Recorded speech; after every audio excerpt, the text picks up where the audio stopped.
Okay, ready when you're ready, Team Golden Future. Okay, hi everyone. Good afternoon, I guess at noon. We are Team Golden Future, and we'll be presenting on our project, the La Fortuna Costa Rica Design Competition. So here's a little introduction about our project. The project name is the La Fortuna Costa Rica Design Challenge. It is a competition hosted by the Central States Water and Environment Association, and our specific category is the Global Water Stewardship category. Our team name, like I said before, is Golden Future, and our mentor is Matt Castillo, PE of MSA Professional Services, who's been helping us this past semester. Meet the team. So we are a group of 5 Marquette students studying civil engineering.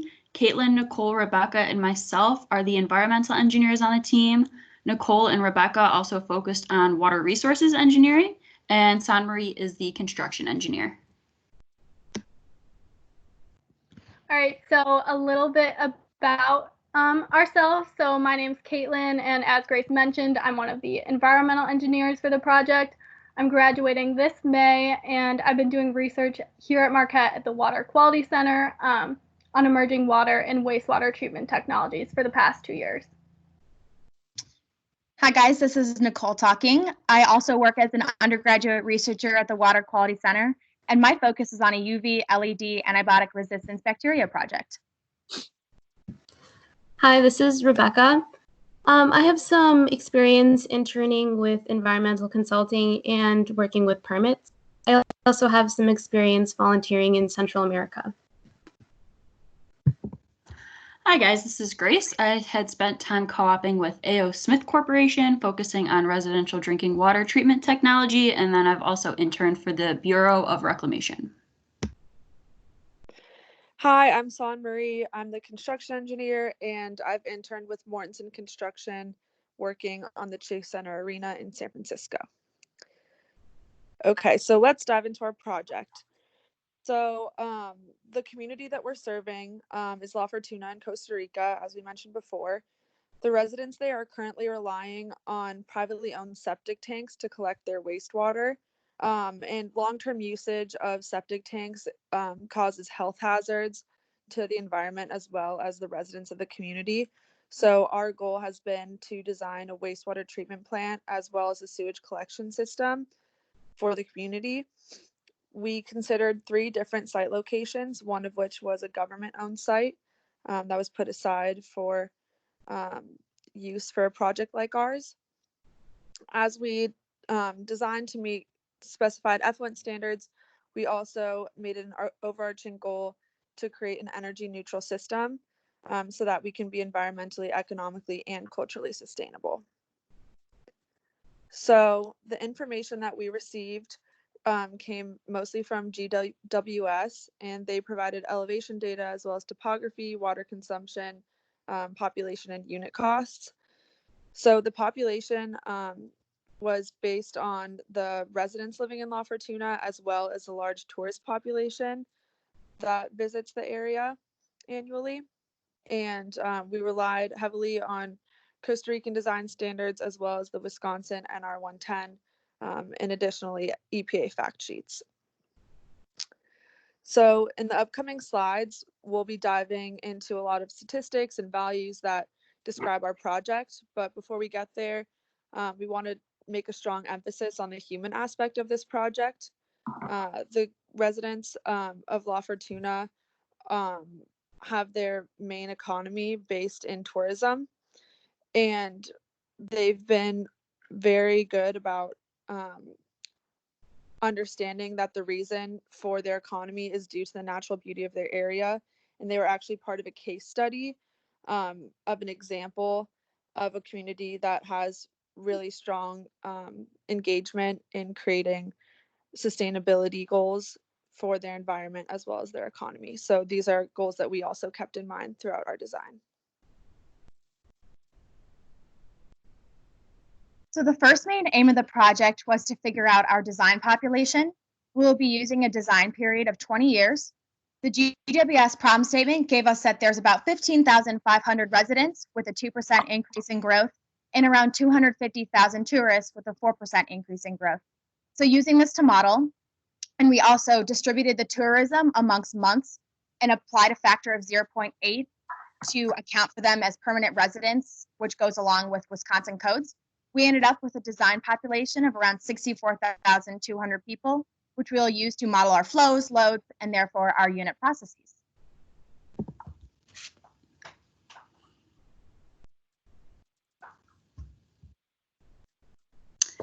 Yeah, so as Nicole said, the flows are based on design population and water consumption. On this slide, you first see the values listed in metric units and then English units to the right of that. We determined 375 liters per person per day was an appropriate value for minimum water consumption using the assumptions provided by the Costa Rican design standards and also analyzing the raw water consumption data provided by La Fortuna in order to check our original assumption. This helped us determine a design flow of approximately 20 megaliters per day or 5.2 millions of gallons per day.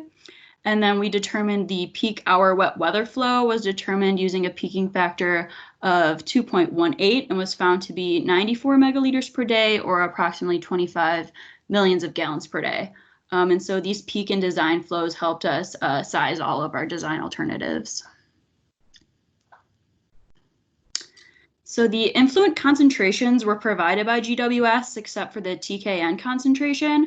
This was assumed to be 52 milligrams per liter using the design of water resource recovery facilities, MOP 8, based on medium to high strength wastewater. The loads were found using influent concentrations and design flow as you see below.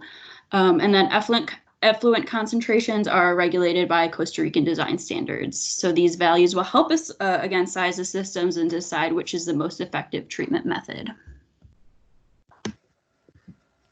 So before we could start our design, we had to choose a location out of 3 alternatives. Location A is a government-owned site that would be provided for wastewater treatment. Locations B and C were chosen by the team from this aerial view of the communities. So to determine the best location, we came up with a few selection criteria that we thought lined up with the community's goals. And this included the cost of the land, how close the land is to the community, how accessible it is, the elevation head to make sure our systems could flow by gravity, the aesthetic, which includes smell and sound, the flood risk, and the size of the land. So after scoring each location from a scale of 1 to 5, 1 being the worst, our government-owned site had the highest score, so that is the location we chose for our treatment processes. So after choosing the location, we were able to design a collection system to collect the waste from the communities. The collection system was designed using EPA SWIM, and the system is run using the peak hour wet weather flow. And based off of the elevation data provided by GWS, the collection system is able to run entirely by gravity. The collection system also only collects wastewater since the community already has an existing stormwater system. So the total length of our collection system is around 33,000 feet.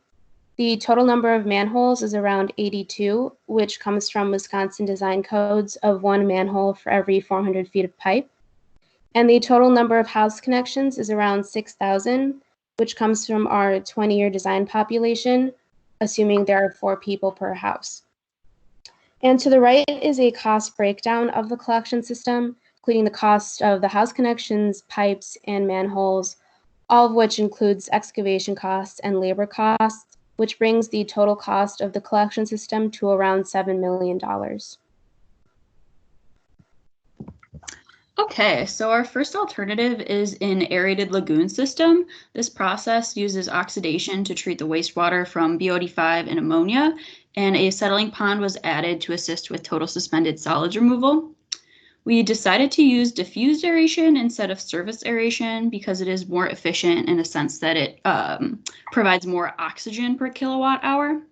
Some advantages of this system are consistent BOD5 removal, which is necessary to meet our effluent requirements, and less space required when comparing to anaerobic or facultative lagoons.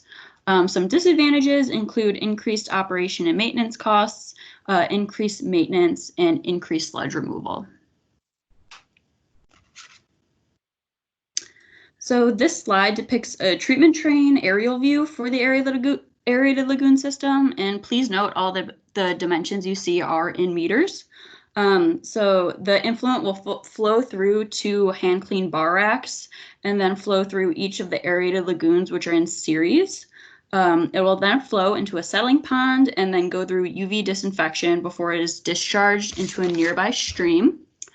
All the solids will be handled using sludge drying beds. The total nitrogen and BOD5 concentrations, as you can see in the bottom right corner, are met with the existing are met after exiting the aerated lagoons, and the TSS concentration is met after exiting the settling pond. So the next alternative that we considered is a sequencing batch reactor, or SBR system. This SBR system is a mix and fill activated sludge system that goes through aerated cycles to achieve removal. Liquid streams would then head on to an equalization basin, whereas solid streams would head to an aerobic digester on site, then proceed through solids handling. Some advantages of the SBR system is high adaptability to flow variation, which is really applicable for the La Fortuna community, having high and low flows due to tourism and rainfall. There is also no need for bulky primary treatment, so there's less space required overall. However, some disadvantages are a high level of operation and maintenance, and an increased technology needed, such as a control room, material replacements, or lab tests. And also aeration is needed, so there's a high energy requirement. So here is an aerial view of our SBR treatment train. Like the lagoons, influent would flow through bar racks, but then head to a horizontal velocity grip tank with a downstream partial flume. From there, liquid would head to the SBR systems and then through an equalization basin, so flow could equalize. After that, flow would go through UV disinfection tank before being discharged to a nearby stream. As said before, solids would head to an aerobic digester, which can be directly land applied from there. Like the lagoons, and this table shown in the bottom right-hand corner, BOD5 and TSS effluent concentrations are met after this system. Okay, so our third alternative is an upflow anaerobic sludge blanket reactor, otherwise known as a UASB. This reactor utilizes biological treatment mechanisms. So the wastewater flows in through the bottom of the reactor into a sludge blanket. In this sludge blanket, organics are broken down and degraded. And then the clean water flows to the top of the tank where it is collected as effluent. So during the treatment process in the sludge blanket, biogas is produced and it can be captured and used as energy. So there are several advantages to the UASB, such as low energy use, the potential for energy production with the biogas, low maintenance, low cost, and minimal land use. There are also several disadvantages to the UASB. The reactor gets little to no removal of macronutrients like phosphorus and nitrogen. The reactor also gets 80% removal of E. coli and helminth eggs, and this might not be adequate disinfection for some communities. And then finally, there is a lengthy startup time to develop an effective sludge blanket for treatment in the reactor. Okay, so moving on, here is an aerial view of the UASB treatment train. The influent wastewater will first flow through 2 bar racks for the initial grit removal. The effluent from the bar racks will then receive further grit removal through a horizontal velocity grit tank with a downstream partial flume to assist with velocity control. After this, the effluent will enter the UASB reactors for the BOD5 and TSS removal. The effluent from the UASBs will then enter a stabilization pond system consisting of a facultative pond and a settling pond. The ponds were added to give the system a nutrient removal and disinfection step, but they can also provide additional BOD5 and TSS removal. All the sludge is treated with sludge drying beds, and the effluent water will be discharged to a nearby stream. Okay, so shown here is a profile view of the UASB reactor. In the reactor, the influent wastewater will be evenly distributed through the bottom of the tank and flow into the sludge blanket where it receives its treatment for the BOD5 and TSS removal. And this sludge blanket area is called the digestion zone. So during this biological treatment in the sludge blanket, the biogas is produced, and as it flows upwards, it can cause a small fraction of the solids to move upwards to the top of the tank, where the clean water exits. So upwards of the tank will be this thing called a phase separator, which is the trapezoidal thing, which is where the effluent clean water, the biogas produced, and the solids that escape upwards will be separated. And if enough biogas is produced during the treatment, it can be captured and burned as energy for the plant. The solids will settle on the phase separator, and it will fall into the digestion zone once enough builds up. This area is called the settling zone because of that. The deflectors, which are the little triangle things, are placed to prevent the biogas produced in the digestion zone from creating turbulence in the settling zone. So as mentioned before, sludge drying beds will be used for sludge handling in the UASB and aerated lagoon process.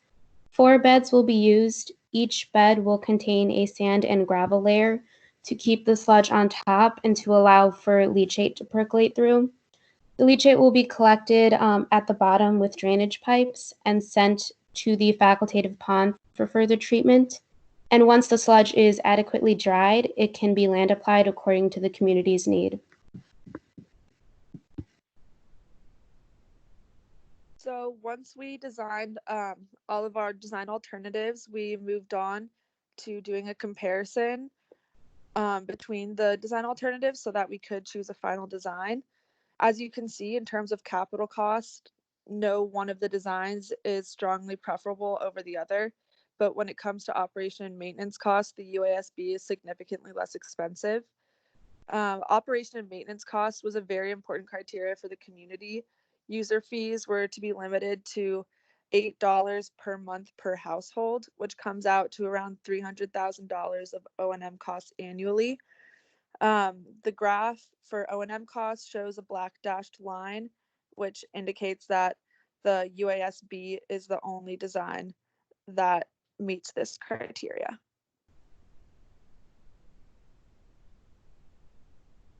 So here's our table of our alternative design weighted scoring system. The left-hand side shows the selection criteria that we chose, and this includes energy neutrality, maintenance, cost, current effluent standards, expansion potential, constructability, and future stringent effluent standards, such as what we're seeing today in the United States with nitrogen and phosphorus requirements. Each design was giving a weighted score, 1 through 5, 1 being the worst and 5 being the best, based on these criteria. And the design that accumulated the most points would be chosen as the selected design. The main selection criteria that we thought were most important is energy neutrality, maintenance, and cost. And this aligns with La Fortuna community needs and what they wanted for their system. So the design that scored the highest was the UASB system and will be used as the final design selected.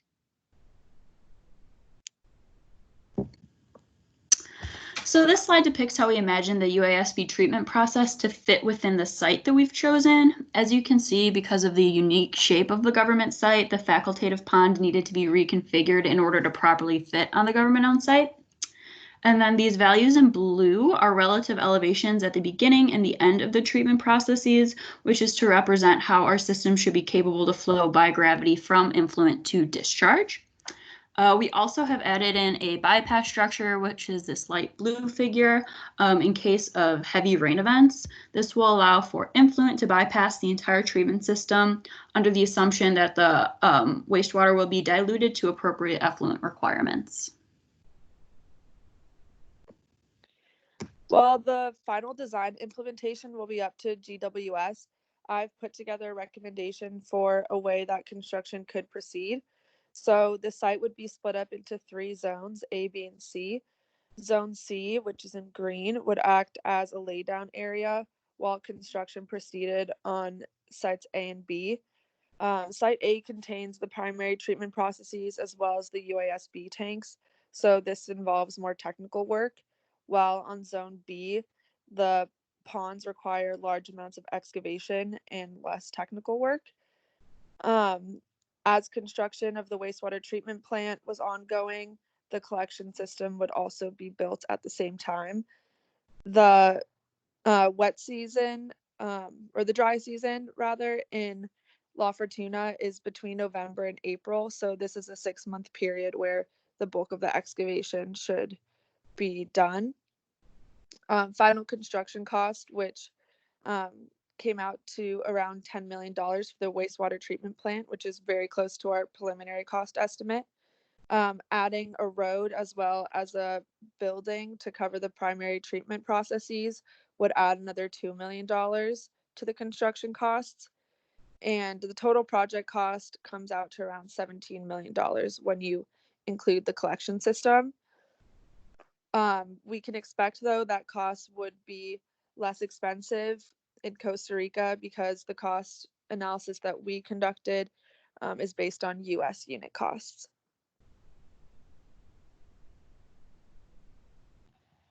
Okay, so documentation of our selected design. Our final deliverables will be a final report that includes the alternative design calculations, the weighted criteria matrices used in our selection process, the cost estimates and comparisons for the designs, and a construction schedule along with drawings of the treatment trains, the UASB unit processes, and the sludge drying beds. We would like to acknowledge Dr. Zittimer, our mentor Matt, Manuel de los Santos, and Dr. Parlari for all of their support and guidance throughout our design process. Thanks for listening. Any questions? Okay, thank you, team. We have your mentor, Matt Castillo, here. Matt, do you have any questions for the team? Hey, guys. So first, I want to just say good job and committing to the design competition. You guys had to finish a lot of your stuff a month or so ahead of your actual class ending. So props to you guys for committing, and especially with all this COVID stuff going on, staying focused and staying on track. So well done there. I don't have too many questions. I'd say the only thing is tourism obviously played a big role in your design problem, which made things somewhat difficult and unique. Can you guys talk about how you incorporated turning units on and offline, or what you did to incorporate tourism in your designs? Yep, so I can take this one. We did design for that tourism growth, and also GWS gave us data when most of the tourists are coming per year. So our design population is based on that highest level of tourism. And then once we did our peak hour wet weather flow, that also included the tourism kind of variability. So we designed for the most conservative that we could. However, each of our systems, and especially with our final design selection, the UASB has ability to kind of construct more UASBs or turn some offline. So when we have that flow variability, we can account for those really high levels that we're going to get during tourism, but those really low levels that we're not going to get during the heavy rainy season of the summer, which is when tourism is not there. Got it. Makes sense. I think that's all I have. Good job, guys. Thanks, Matt. Good, thanks, Matt. I think Dr. Stark has a question. Yes, thanks. Nicely done to the entire group. If you wouldn't mind going to your slide 19, whoever's controlling the slides. So it kind of just follows on to the conversation we're just having in terms of you have some high variability in your flows. And, I might have missed this, so, you can help vector me in. But Nicole, you briefed this slide, and I see that you have an equalization basin in this design, but not in your other two options. So my question is twofold. Number one, why put an equalization basin in this proposed solution and not the others? And then why did you put the equalization basin here after your SBRs instead of ahead of the SBRs? Yep, that's a really good question. So normally equalization basins do follow the SBR system, and that's mainly because we want the equalization basin to do what it does best, and that's equalize flow. So if we have that flow variability and we are manipulating the cycles of the SBRs, we want that basin, and I think we have a retention time of about 1 day to kind of adopt that like homogeneous nature before it heads onto the UV disinfection tank. So it's mainly just practice, I guess, from what we see in the industry as well, because it's after and not before. Heading to from the grit tank to the SBRs, we do have kind of that since it's all in one tank, we have pretty homogeneous flow flowing to the SBRs. So we did an equalization basin after for that. Whereas the UASBs just flow right into the big lagoons, and that's because they are pretty large that we can kind of get that dispersion that we want, as well as flowing out of the lagoons as well. So that's why it's just added for this step. Okay, because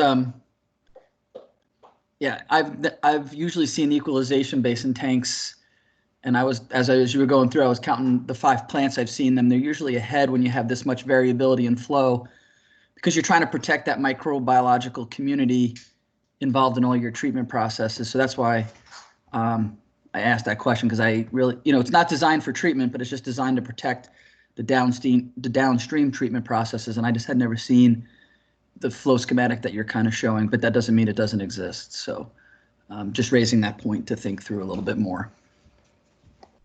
Thank you. Yeah. I think Dr. Bai has a question. Yes, I have one question. Can you show the slides of the design evaluation sheet with the number? Yes, okay.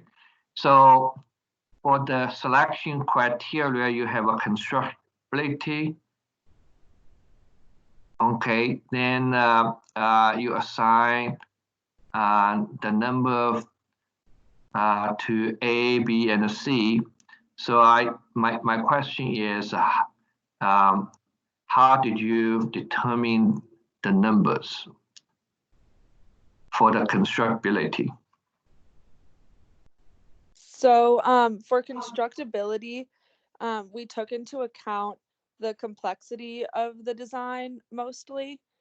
So for design A, as you can see on this slide, the lagoons, that's actually a pretty basic design. Even though it takes a lot of excavation, you pretty much just have excavation, aligning material, and some stone around the outside. Whereas for the SBR, you have a lot more technical work in terms of equipment, and the same goes for the UASB. The UASB is also bigger, so that's why it has a slightly lower score than the SBR. Okay, so mainly is the side work, like excavation, or it has to do with the main structure. Yes.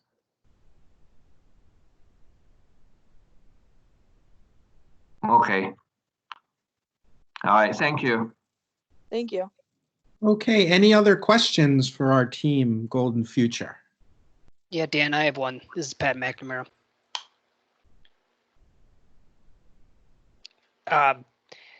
So my question was, how common are these UASP reactors in the area? Are they pretty easy to operate, such as you put something in, you get methane out, it's nothing to worry about? Or are these potentially difficult and there's not a lot of known knowledge in the area, or perhaps they are common? Could you talk a little bit about, I guess it's that maintenance number, and how you would pick, say, a lagoon versus this UASB, if you would consider this to be a challenge or an easy thing to operate? Okay, so yeah, UASBs aren't really common in our area, but the book we used to choose this design is called Anaerobic Sewage Treatment, A Practical Guide for Regions with a Hot Climate. And so UASBs are more common in tropical areas and regions that have a warmer climate. And as the temperatures get warmer, there's more potential for biogas production. So the average temperature in La Fortuna is around 25 degrees Celsius, which is very optimal conditions for the UASB. And then what was your other half of the question on the maintenance? Yeah, that was it. If there's any local knowledge on it, if it's a brand new technology to the area, even though it might work in a textbook based on temperature, is it a problem that there's no, say, operators around that know how to work these, and are they as easy as just starting up and running, or would you be safer off with like a lagoon system that has less actual maintenance?